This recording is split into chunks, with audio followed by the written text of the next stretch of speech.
Hello everyone, welcome back to our channel. और आज हम अपना नया चैप्टर स्टार्ट करने वाले हैं ऑर्गेनिज्म वाला, organism and its population. Okay, so इस चैप्टर में शुरुआत कहाँ से होती है? Ecology is the study of interaction among organism and between the organism and its physical environment. Ecology is concerned with four levels of biological organization: organisms, population, communities and biomes. Ecology जो होती है ना, वो study होती है among जब क्या कहते हैं ऑर्गेनिज्म और उनके इन्वायरमेंट, या फिर क्या कहते हैं ऑर्गेनिजम्स के बीच में जो इंटरेक्शन होता है, उसकी स्टडी को क्या कहते हैं? इकोलॉजी कहते हैं। और इकोलॉजी के अंदर क्या आता है? चार लेवल ऑफ बायोलॉजिकल ऑर्गेनाइजेशन आता है: organism, population, community and biomes. Organism and its environment. Physiological ecology. Ecology at the organismic level is the study of adaptation of an organism to its environment in terms of survival and reproduction. क्या कहते हैं physiological ecology क्या होती है? एक study होती है। किस चीज़ की स्टडी होती है? Adaptation of an organism to its environment. मतलब जो ऑर्गेनिज्म है वो अपने इन्वायरमेंट के हिसाब से अडाप्ट कर रहा है चीज़ें अपने सर्वाइवल और रिप्रोडक्शन के लिए, तो उसको क्या कहते हैं? Physiological ecology. ठीक है ना? Now the rotation of earth and the tilt of its axis cause annual variation in temperature and season. Major biome कौन कौन से होते हैं? Desert, rain forest, tundra etcetera are form due to these variation and precipitation. Now, regional and local variation within a biome lead to the formation of different habitat. Life exists even in extreme and harsh habitat. Example: Rajasthan desert, rain-soaked Meghalaya forest, deep oceans, trenches, torrential streams, polar regions, high mountain tops, thermal springs, and compost pits. Our intestine is a habit for many microbes. The physicochemical abiotic components: water, light, temperature, soil, etc. And biotic component में क्या क्या आ जाता है? Pathogen, parasite, predator, competitor, lead to variation of different biomes. Actually ये part उतना नहीं आता है, हम आगे का देखते हैं। एबायोटिक फैक्टर क्या है ये भी आप लोग देखो, एक बार ऊपर ऊपर से पढ़ लेना, बाकी ये मतलब कि वैसे मेजर टॉपिक नहीं है ये जो आता हो इस चैप्टर से। यहाँ पास के ये भी आप लोग पढ़ लेना, लाइट वगैरह के बारे में भी पढ़ लेना, सॉइल के बारे में क्या है, और ये सब पहले आते थे टॉपिक, अब काफ़ी साल से ये उतने ज़्यादा नहीं आ रहे हैं। ठीक है ना? इसके बाद एडाप्टेशन वगैरह देख लेना अपना। हाँ, यहाँ पास से ये इंपॉर्टेंट है कि adaptation of kangaroo rat in North American desert. हुआ क्या था? इंटरनल फैट जो कंगारू रैट होते हैं ना, उनके अंदर क्या होता है? वो इंटरनल फैट का ऑक्सीडेशन करते हैं, जो कि वाटर देता है उनको एज अ बायो प्रोडक्ट। अगर कंगारुओं के पास कोई एक्सटर्नल सोर्स नहीं है वाटर का, तो क्या करते थे? वो अपना इंटरनल फैट ऑक्सीडाइज करके वहाँ से वाटर निकालते थे। एबिलिटी उनके पास क्या एबिलिटी थी? To concentrate their urine so that minimum volume of water is used to remove excrete product. Okay, now adaptation of desert plants, adaptation of mammals, ये दोनों देख लेते हैं। adaptation क्या था डेजर्ट प्लांट में? Desert plant presence of thick cuticle on leaf surface, their stomata are arranged in deep pits to minimize water loss through transpiration. अब था क्या कि जो डेजर्ट प्लांट्स थे ना, उनकी जो क्या कहते हैं थिक क्यूटिकल प्रेजेंट थी उनकी लीफ सरफेस पे, और तो उसके बाद जो उनके स्टोमेटा थे ना, वो भी कहाँ पे अरेंज थे? एकदम डीप पिट से, जिससे कि वाटर लॉस बहुत कम होता था। A special photosynthetic pathway that is CAM that enable their stomata to remain closed during daytime. एक स्पेशल मैकेनिज्म होता है कैम पाथवे। ये हमारे 11th क्लास के चैप्टर में था, फोटोसिंथेसिस वाले में, कि उस फोटोसिंथेसिस या रेस्पिरेशन में था, मुझे एग्जैक्टली नहीं याद, बट उसमें से किसी में था। तो उसमें क्या होता है कि उसमें बताते हैं कि जो ये पाथवे होता है ना, उसकी वजह से जो स्टोमेटा रहता है वो डे टाइम में क्लोज रहता था। Desert plant like opuntia have no leaves. अब डेजर्ट प्लांट में जैसे ओपुंटिया है, इनके पास लीव्स नहीं होती थी, उनकी लीव्स ना स्पाइन्स में मॉडिफाई हो गई थी, तो इनकी फोटोसिंथेसिस किससे होती थी? स्टेम से होती थी। Okay, now adaptation of mammals. Mammal कैसे थे? Mammals from colder climate have shorter ear and limbs to reduce heat loss. अब जो मैमल कोल्डर क्लाइमेट में रहते हैं ना, उनके कान वगैरह, लिम्स वगैरह छोटे छोटे होते हैं ताकि उनका हीट लॉस कम हो। इसको क्या कहते हैं? इसको कहते हैं Allen's rule. Aquatic mammals like seal have a thick layer of fat. अब एक्वेटिक मैमल जो होते हैं, जैसे कि सील हो गया, उनके पास थिक लेयर ऑफ फैट होता है, blubber, under their skin, below their skin, जो एक्ट करता है as a insulator and reduce loss of body heat. Now physiological and biochemical adaptation. Archaebacteria are found in springs and deep sea hydrothermal vents where temperature is more than 100 degrees Celsius. Many fish thrive in Antarctic water. Temperature is below 0 degree. अब आर्के bacteria जैसे कि हो गए, ये बहुत hot spring deep sea हाइड्रोथर्मल्स में होते हैं जहाँ टेम्परेचर 100 से भी ज़्यादा एक्सीड करता है. और बहुत सारी फिशेज ऐसी होती हैं अंटार्कटिक वाटर्स में जहाँ पे टेम्परेचर 0 डिग्री से भी कम होता है पर फिर भी वहाँ रहती हैं.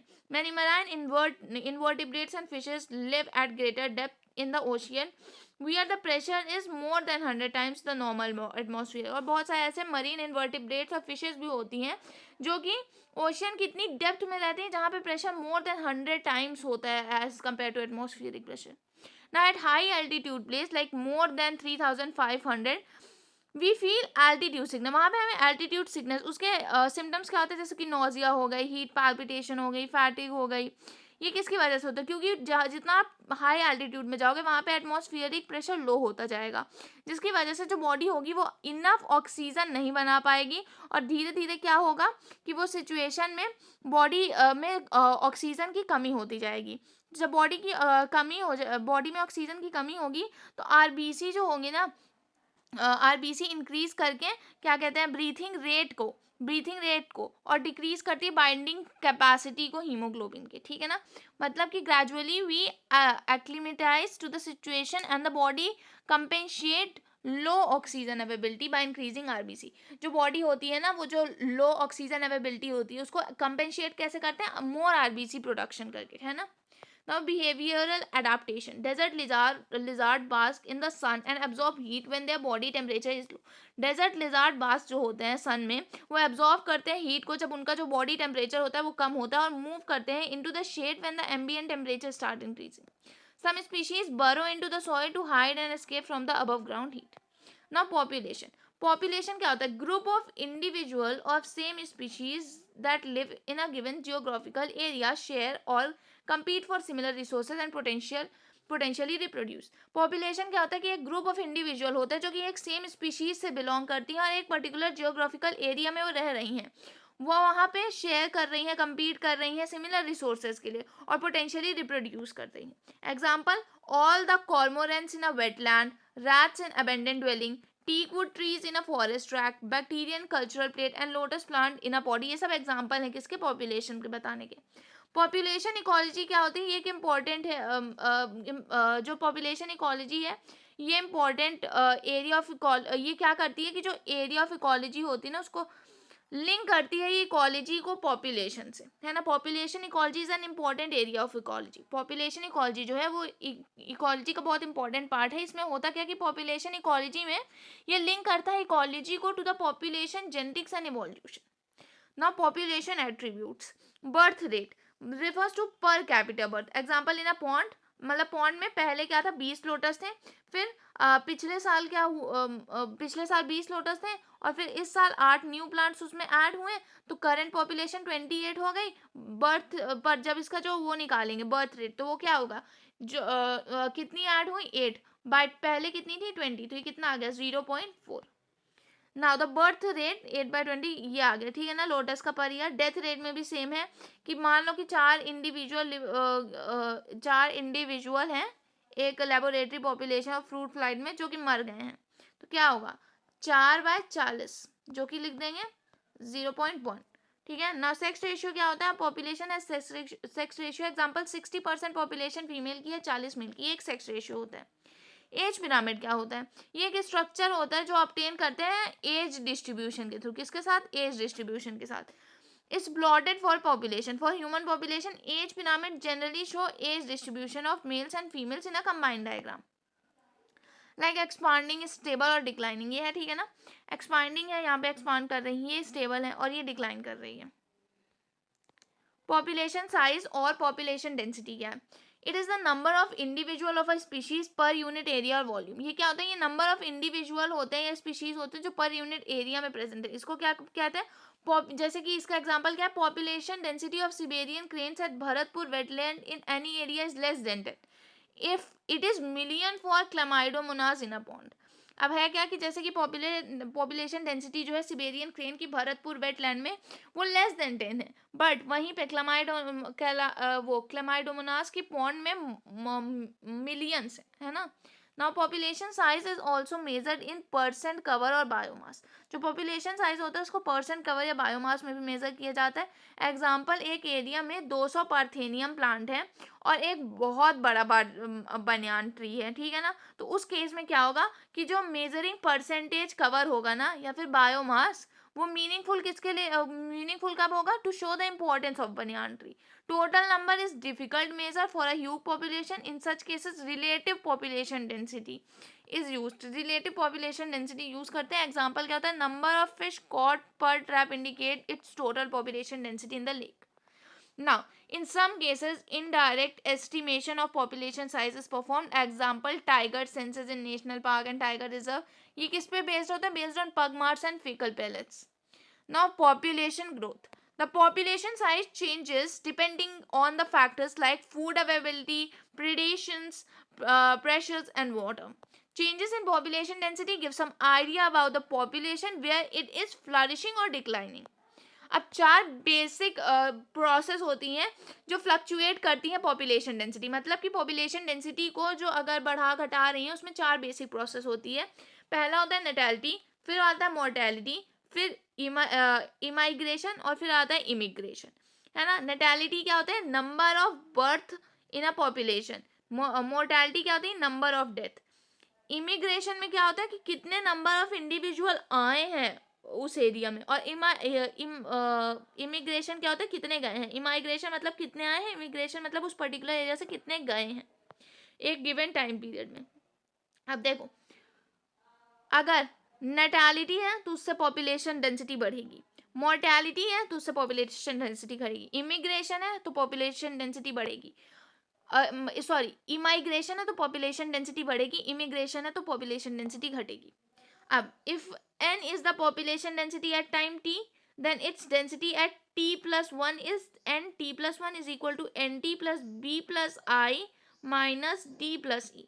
इसमें क्या कहते हैं? Natality plus immigration minus death plus immigration. Population density यहाँ पे इंक्रीज कब करेगी? जब हमारा b प्लस आई जो होगा वो ज़्यादा होगा as compare to d plus E. Otherwise ये डिक्रीज करेगी, ठीक है. नॉर्मल कंडीशन, बर्थ और डेथ क्या होते हैं? एक इंपॉर्टेंट फैक्टर होते हैं ना जो इन्फ्लुएंस करते हैं पॉपुलेशन डेंसिटी को. बाकी 2 फैक्टर जो होते हैं ना उनकी इंपॉर्टेंस होती है only under special conditions. Example, for a new colonizing habitat, immigration may be more significant to population growth than birth rates. Now, growth model. 2 होते हैं, एक एक्सपोनेंशियल होता है, एक लॉजिस्टिक होता है. पहले एक्सपोनेंशियल देख लेते हैं. एक्सपोनेंशियल में क्या होता है कि जो रिसोर्सेज होते हैं ना वो resources are essential for unimpeded population in growth. Resources यहाँ पे अनलिमिटेड अगर होंगे तो जो स्पीशीज होंगी वो अपने फुल इनेट पोटेंशियल से ग्रो करेंगी, ठीक है. तो पॉपुलेशन ग्रो करेगी इन एन एक्सपोनेंशियल और geometric fashion. Population size and birth rate per capita is equal to b and death rates is equal to d, then the increase or decrease. इसका basically ये formula है dn by dt is equal to b minus D into में n, जिसमें b minus D को हम r भी कह सकते हैं. r यहाँ पे जो होता है वो होता है intrinsic rate of natural increase. Intrinsic rate of natural increase. The R intrinsic rate of natural increase जो होता है ना वो एक इंपॉर्टेंट पैरामीटर होता है for assessing impacts of any biotic और abiotic factor on population growth. R value जो होती है वो नॉर्वे रैट के लिए 0.015 है, 0.015 है. फ्लावर बीटल के लिए 0.12 है. ह्यूमन पॉपुलेशन के लिए इंडिया में 1981 में 0.0205 है, ठीक है ना. इंटीग्रल फॉर्म जो होता है एक्सपोनेंशियल ग्रोथ का वो होता है कि N T is equal to N not E की पावर आर टी, जहाँ पे एन टी जो होता है वो पॉपुलेशन डेंसिटी होती है after time T, N not 0 time पे पॉपुलेशन डेंसिटी, आर क्या होता है? Intrinsic rate of natural increase, E क्या होता है? The base of natural logarithm, A क्या होता है? एक्सपोनेंशियल ग्रोथ होता है जो कि जे शेप कर्व होता है. ये अच्छा, इसमें ये जो है ना ग्राफ में, इसमें ये जो ए है ना ये एक्सपोनेंशियल ग्रोथ दिखा रहा है जो कि जे कर्व है, और बी जो है हमारा ये सिग्मोइड कर्व, ये लॉजिस्टिक ग्रोथ बता रहा है, ठीक है. अब लॉजिस्टिक ग्रोथ क्या था वो देख लेते हैं. लॉजिस्टिक ग्रोथ में there is no population in a nature having unlimited resource. Logistic growth के अकॉर्डिंग कि ऐसा कोई पॉपुलेशन ही नहीं है नेचर में जिसके पास अनलिमिटेड रिसोर्स हो for exponential growth. This lead to competition among individual for limited resource. Eventually, the fittest individual and survive and reproduce. Okay. In nature, a given habitat has enough resource to support a maximum possible numbers, beyond which no further growth is possible. It is called carrying capacity. इसे क्या कहते हैं? इसे carrying capacity कहते हैं.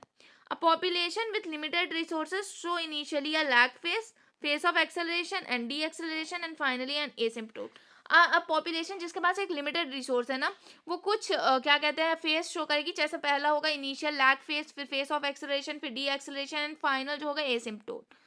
ये जो population growth होती है इनको क्या कहते हैं? Verhulst Pearl logistic growth. ठीक है ना.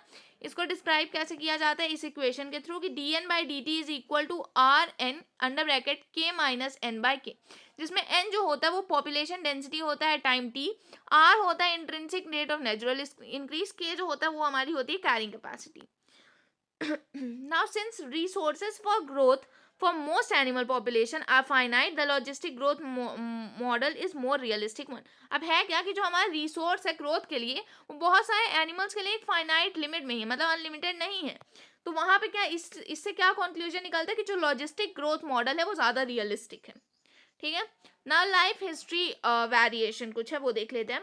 Population evolve to maximize their reproductive fitness और डार्विन फिटनेस. जो पॉपुलेशन होते हैं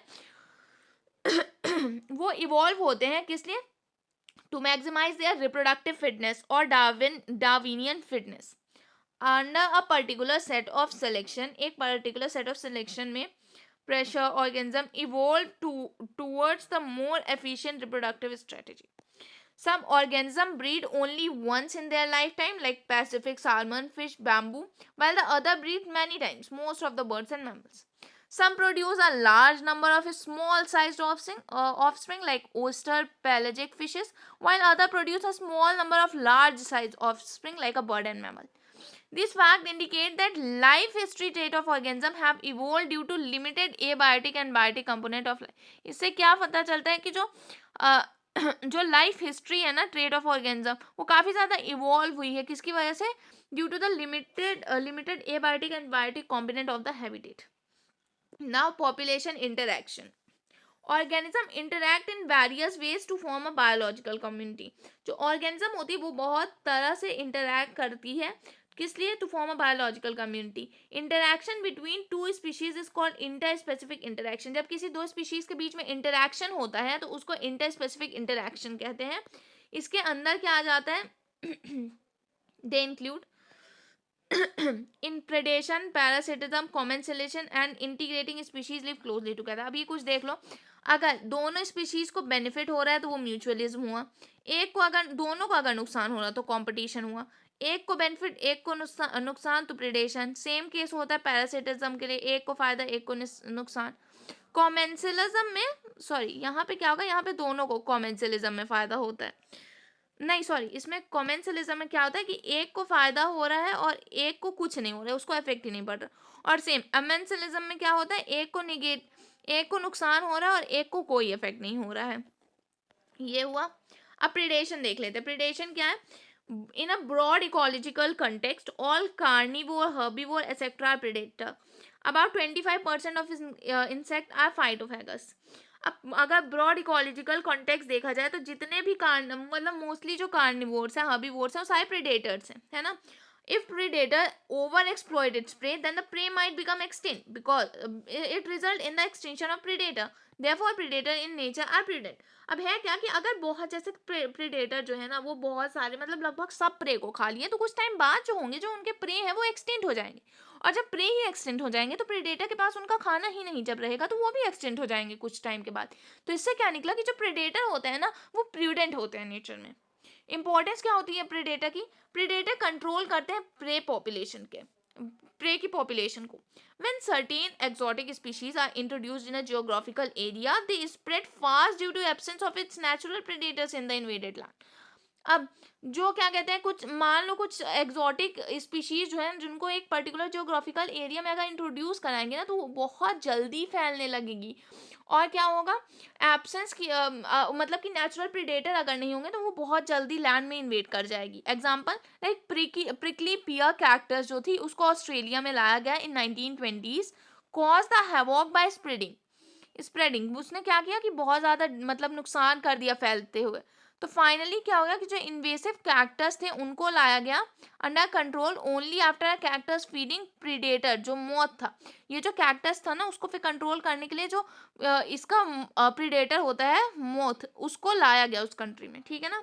ना biological control method are based on the ability of the predator to regulate prey population. जो बायोलॉजिकल कंट्रोल मेथड होता है वो किस पे बेस्ड होता है कि जो एबिलिटी है प्रीडेटर की to regulate the prey population. Predator क्या करता है, मेंटेन करता है स्पेसिफिक डाइवर्सिटी एक कम्युनिटी में by reducing the intensity of competition. जो प्रीडेटर होता है ना वो स्पीशीज डाइवर्सिटी कैसे मेंटेन करता है, क्योंकि वो कंपटीशन जो इंटेंसिटी ऑफ कंपटीशन होता है ना उसको रिड्यूस कर देता है among the prey species. Example, the starfish disaster is a predator in the rocky interstitial communities on American Pacific coast. In an experiment, when all starfishes were removed from an enclosed interstitial area, more than 10 species of invertebrates become extinct within a year due to interspecific competition. Okay. Now, defenses of prey species to lessen impact of predation. कुछ जो pray species होती है ना वो कुछ defence create करती हैं जिसकी वजह से प्रेडेटर जो है उन पे अफेक्ट ना कर पाए। जैसे कि एक प्रॉपर्टी होती है कैमोफ्लेज की जो कुछ इंसेक्ट्स और फ्रॉग के पास होते हैं। Some are poisonous and so avoid by predators. Monarch butterfly ये पॉइजनस होती है तो जो प्रीडेटर होता है वो खुद ही इनसे दूर रहते हैं। It is due to special chemical in its body acquired during its caterpillar stage by feeding on a poisonous weed. ये कैसा होता है कि ये जो केमिकल होते हैं ना ये बॉडी में इनके कैसे आते हैं कि जब ये कैटरपिलर स्टेज में होती है तभी ये एक्वायर कर लेती है उन केमिकल को by feeding on poisonous weed. अब क्या आता है हमारे थॉर्न एकेशिया कैक्टस एक्सेट्रा, ये जो है ना बहुत common morphological mean of defence है, ठीक है ना।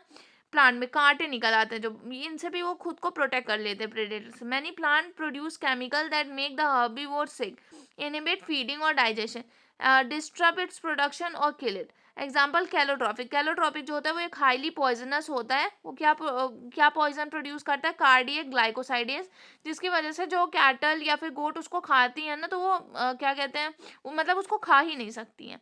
और nicotine, caffeine, quinine, strychnine, opium ये सब है, ये एक डिफेंसेस एजेंट है अगेंस्ट द ग्रेजर एंड ब्रोवर्स, ठीक है। अब आता है कॉम्पिटिशन। कंपटीशन क्या होता है, ये एक ऐसा इंटरेक्शन है जहाँ की फिटनेस जो होता है एक स्पीशीज की वो सिग्निफिकेंटली लो होती है due to the presence of other species. Interspecific competition is a potent force in organic evolution. Competition occurs when closely related species compete for the same limited resource. Competition होता क्या है कि जब closely related species जो होती है वो same resource के लिए कॉम्पीट करती है जो ऑलरेडी एक लिमिटेड अमाउंट में प्रेजेंट है। Unrelated species can also compete for the. अब इसका मतलब ये नहीं कि खाली क्लोजली रिलेटेड स्पीशीज ही कम्पीट करेंगी, अनरिलेटेड स्पीशीज भी कम्पीट करती हैं रिसोर्सेज के लिए। जैसे कि flamingos and fishes in some shallow South American lake compete for zooplankton. Competition occurs in abundant resources also. Example, in interference competition, the feeding efficiency of one species is reduced due to interfering and inhibitory presence of other species, even if resources are abundant. अब जैसे कि अब है क्या कि competition जो होता है वो अबंडेंट रिसोर्सेज में भी कंपटीशन होता है। क्यों? क्योंकि जैसे कि इंटरफेरेंस कंपटीशन है। इंटरफेरेंस कंपटीशन में जो फीडिंग एफिशिएंसी होती है एक स्पीशीज की वो रिड्यूस हो जाती है due to the interfering and inhibitory presence of other species. अब भले चाहे रिसोर्सेज कितना भी ज़्यादा हो ना। Evidences for competition. The Abingdon tortoise of Galapagos Island become extinct within a decade after goats were introduced on the island. जो Abingdon tortoise है Galapagos Island की वो extinct हो गई within a decade विदिन एक डिकेड के बाद ही वो एक्सटेंड हो गई। क्यों? क्योंकि जब गोट्स इंट्रोड्यूस कर दिए गए उस क्या कहते हैं उस आइलैंड में तो उनकी ग्रेटर थी क्या ब्राउजिंग एफिशिएंसी, तो उसकी वजह से एबिंगडन टॉर्टोइस क्या हो गए वो एक्सटेंड हो गए। कॉम्पिटिटिव रिलीज क्या होता है? अब species restricted to small geographical area, एक स्पीशीज है जो अपने एक स्मॉल जियोग्राफिकल एरिया में रेस्ट्रिक्टेड है, तो वहां पे वो due to the presence of competitively superior species expands its distributional range when the competing species is experimentally removed. अब अगर उसकी जो competitive species है उसको आप हटा दोगे तो वो expand करने लगेंगी, है ना. Now Cornell's field experiment shows that on rocky sea coast of Scotland, अब जो Cornell's field थे उनके experiment में क्या पता चला कि जो रॉकी सी कोस्ट है स्कॉटलैंड का, वहां पे the larger and competitively superior barnacle balanus dominate intertidal area and exclude the smaller barnacle chthamalus. ठीक है ना. Now Gause's competitive exclusion principle क्या था? ये क्या कहते थे कि दो क्लोजली रिलेटेड स्पीशीज जो होती हैं वो जो compete कर रही हैं सेम रिसोर्सेज के लिए कैनॉट को exist indefinitely and competitively inferior one will be eliminated eventually. मतलब कि तो जो दो क्लोजली रिलेटेड स्पीशीज compete कर रही थी सेम रिसोर्स के लिए वो एक साथ नहीं रह सकती. क्यों? क्योंकि जो इंफीरियर वाली होगी ना स्पीशी वो एलिमिनेट हो जाएगी. This may be true in limited resources but not otherwise. But ये जो है ना गॉस कॉम्पिटिटिव एक्सक्लूसिव प्रिंसिपल, ये खाली तभी वैलिड है जब रिसोर्सेज लिमिटेड हो. Now, species facing competition may evolve mechanism that promote coexistence rather than exclusion. अब ये जो species face करती हैं competition, वो evolve करेंगी mechanism जिसकी वजह से वो साथ में रह सके rather than exclusive. Example इसका क्या है? Resources partitioning. Resources partitioning में क्या है कि अगर दो species हैं जो compete कर रही हैं same resources के लिए, तो avoid कर सकती हैं competition by choosing different times of feeding or different foraging patterns. Example, MacArthur showed that 5 closely related species of warblers. MacArthur ने क्या बताया कि जो 5 क्लोजली रिलेटेड स्पीशीज थी वार्बलर्स की जो कि एक सेम ट्री में रह रही थी, वहां पे वो एबल थी कंपटीशन अवॉइड करने के लिए एंड को एग्जिस्ट करने के लिए due to behavioural difference in their foraging activities. Okay. आता है पैरासिटिज्म. पैरासिटिज्म में क्या है? Many parasites are host specific. बहुत सारे पैरासाइट ऐसे जो तो वो होस्ट स्पेसिफिक होते हैं. They can parasite only a single host species. They tend to co-evolve. That is, if the host evolve special mechanism against the parasite has to evolve mechanism to counteract them in order to be successful with the same host species. अब इसमें ऐसा है कि ये co-evolve भी करते हैं कि जैसे कि जो host है ना वो अगर evolve कर रहे हैं कुछ ऐसे special mechanism against the parasite के खिलाफ कुछ ऐसा काम कर रहे हैं, तो जो parasite है ना वो भी अपने mechanism को evolve करेंगे ताकि वो जो भी क्या कहते हैं जो भी मैकेनिज्म वो कर रहा है पैरासाइट के अगेंस्ट उसको काउंटरैक्ट कर सके, है ना. तो इससे क्या होता है ताकि वो सक्सेसफुली उस होस्ट स्पीशीज के पास रह सके. एडाप्टेशन ऑफ पैरासाइट क्या होते हैं? Loss of sense organs, presence of adhesive organs और suckers to cling on the host, loss of digestive system, high reproductive capacity. ठीक है. Now life cycle of parasites are often complex. जो life cycle होती है parasite की वो complex होती है. एग्जाम्पल जो ह्यूमन लीवर फ्लूक होता है वो डिपेंड करता है दो इंटरमीडिएट होस्ट में, a snail and a fish, to complete its life cycle. Malaria parasite need mosquito to spread to other host. Parasite harm the host. Parasite जो होते हैं वो harm करते हैं host को. They may reduce the survival or population density, growth and reproduction of the host. They may make the host physically weak and more vulnerable to predation. Parasite दो तरह के होते हैं, एक होता है एक्टो पैरासाइट, एक होता है इंडो. एक्टो में क्या होता है? पैरासाइट जो फीड करते हैं एक्सटर्नल सरफेस में होस्ट के, जैसे कि ये हो गए लाइस ऑन ह्यूमंस, लाइस मतलब जुएं, ticks on dogs. Ectoparasite copepods on many marine fishes, Cuscuta plants on hedge plant. ये सब क्या होता है? एग्जांपल एक्टो पैरासाइट के. कस्कटा जो होते हैं उनके पास क्लोरोफिल नहीं होते हैं और ना ही लीव्स होते हैं, वो डिराइव करते हैं अपना न्यूट्रिशन किससे? होस्ट प्लांट से. फीमेल मस्कीटो जो होती हैं उनको कंसिडर नहीं किया जाता एज अ पैरासाइट क्योंकि वो क्या करते हैं? Because it needs a blood for reproduction not as food. ना इंडो पैरासाइट पैरासाइट जो कहाँ रहती है? That live inside the host, जो बॉडी के अंदर रहती है ना, at different sites, liver, kidney, lungs, RBC. The life cycle of endoparasites are more complex. जो लाइफ साइकिल होती है एंडोपैरासाइट की वो ज़्यादा कॉम्प्लेक्स होती है. उनके पास क्या होता है? सिंपल मॉर्फोलॉजिकल एनाटॉमिकल फीचर्स होती हैं और हाई रिप्रोडक्टिव पोटेंशियल होते हैं. Now brood parasitism in birds. Brood parasitism क्या होता है कि यहाँ पे जो पैरासिटिक बर्ड होती है ना वो अंडे अपने देती है किसमें, नेस्ट ऑफ इट्स होस्ट, जिसका होस्ट है उसके मतलब उसके घोंसले में वो अपना अंडा देती है और वहां पे क्या करती है वो होस्ट के पास ही छोड़ देती है for the incubation. During the course of evolution, the egg of parasitic birds have evolved to resemble the host egg in size and color to reduce the chances of host bird detecting the foreign egg and ejecting them from nest. Brood parasitism किसके बीच होता है, cuckoo and crow के बीच होती है. ठीक है, अब आता है कॉमेंसलिज्म एंड म्यूचुअलिज्म. कॉमेंसलिज्म में क्या होता है, एग्जाम्पल इसका जैसे कि ऑर्किड हो गया जो ग्रो कर रहा है as a epiphyte on mango tree, इससे मैंगो ट्री पे कोई नुकसान नहीं हो रहा है, बट जो ऑर्किड हो रहा है उसको तो एक सपोर्ट मिल गया ग्रो करने के लिए. अब बार्निकल्स जो है वो ग्रो कर रहे हैं on the back of whales, barnacles आराम से वेल के ऊपर रह रहे हैं बट वेल को भी कोई उससे असर नहीं पड़ रहा. Cattle aggregate, grazing kettles, the aggregate forage close to where the cattle are grazing. As the cattle move, the vegetation insect come out. Otherwise, it is difficult for the aggregate to find and catches the insect. Sea anemone and clownfish. Stinging tentacles of sea anemone give protection to fish from predators. ये हो गया. अब mutualism में क्या होता है कि दोनों को फायदा होता है, तो इसका एग्जांपल क्या है, लाइकेन. ये क्या है, एक म्यूचुअलिस्टिक रिलेशनशिप है between a fungus and a photosynthesising algae और साइनोबैक्टीरिया. माइकोराइजा में क्या होता है, ये एसोसिएशन होता है between a fungi and roots of higher plants. यहाँ पे क्या जो होता है, जो फंगा होती है ना वो हेल्प करता है प्लांट्स को in the absorption of essential nutrients from the soil while the plant provide the fungi with carbohydrates. Okay, now mutualism between plants and animals through pollination and seed dispersion. Example, fig trees and wasp. Fig trees और wasp है. Fig species जो होती है वो pollinate करती है by its partner wasp species and no other species. जो female wasp होती है वो pollinate करती है फिग इन्फ्लोरेसेंस को while searching for suitable egg laying site in fruit. जो फिग ऑफर करती है, जो फिग होती है वो ऑफर करती है वास्प को कुछ developing seed as a food and for the wasp larvae. ठीक है, दूसरा आ जाता है ऑर्किड जो ग्रो कर रहे हैं, ऑर्किड जो शो कर रहे हैं डाइवर्सिटी ऑफ फ्लोरल पैटर्न, वो अट्रैक्ट करते हैं राइट पॉलिनेटर इंसेक्ट को to ensure pollination. Not all orchids offer rewards. तीसरा क्या आ जाता है, सेक्सुअल डिसीट ऑफ ऑफिरस, जो कि एक मेडिटेरियन ऑर्किड होती है. इनमें क्या होता है, one petal of the flower resembles the female bee in size, colour and marking. So male bee जो होती है वो सूडो कॉपुलेट करती है वहां से with in the flower and it dusted with pollen.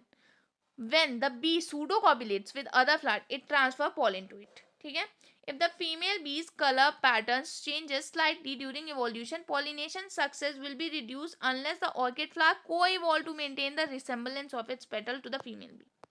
ठीक है, ये फिगर है mutual relationship between fig tree and wasp जो दिखा रहा है, और फिग और दूसरा क्या है, wasp laying eggs in fig fruit, ये हो गया. और ये आखिरी फिगर है जिसमें कि शो कर रहा है bee pollinator on a orchid flower. तो यहाँ पे हमारा चैप्टर खत्म होता है. अब अगला चैप्टर जो है हम नेक्स्ट लेक्चर में स्टार्ट करेंगे. Thank you for watching, bye bye.